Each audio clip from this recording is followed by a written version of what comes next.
Good morning, Ron, and good morning, everyone. It is Wednesday, April 15th.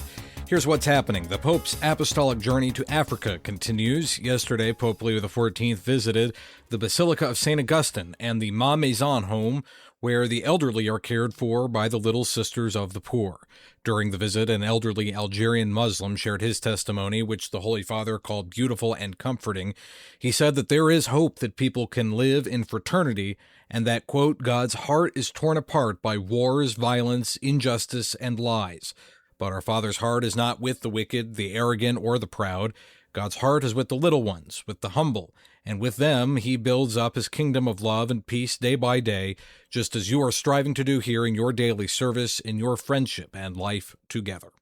The Holy Father is landing in Cameroon today for the second leg of his journey. In that country, separatist factions announced they would cease hostilities during the Pope's visit. The announcement by the Unity Alliance marks a rare moment of de-escalation in a conflict that has ravaged the country's northwest and southwest regions for nearly a decade. The U.S. is reportedly pushing for a second round of in-person peace talks with Iran.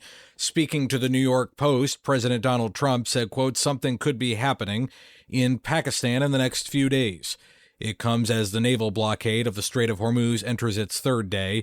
Vice President J.D. Vance said it is up to Iran to take the next step towards ending the war after talks in Pakistan over the weekend ended without a deal.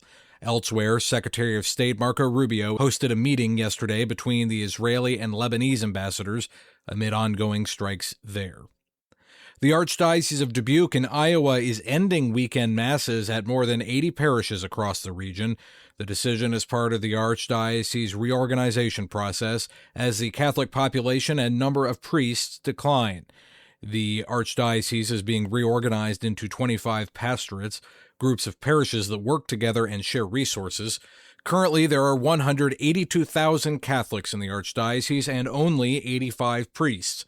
The move follows similar restructurings in the archdioceses of St. Louis, Seattle, and Detroit.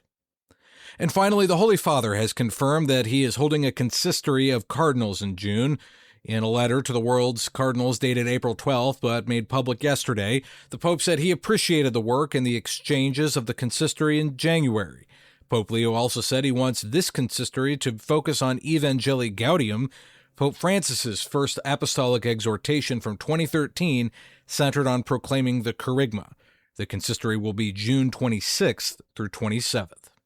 And that is the news this morning. I'm Matthew Handley. Back we go to Toledo. Here's Ron, Dave, and Pat.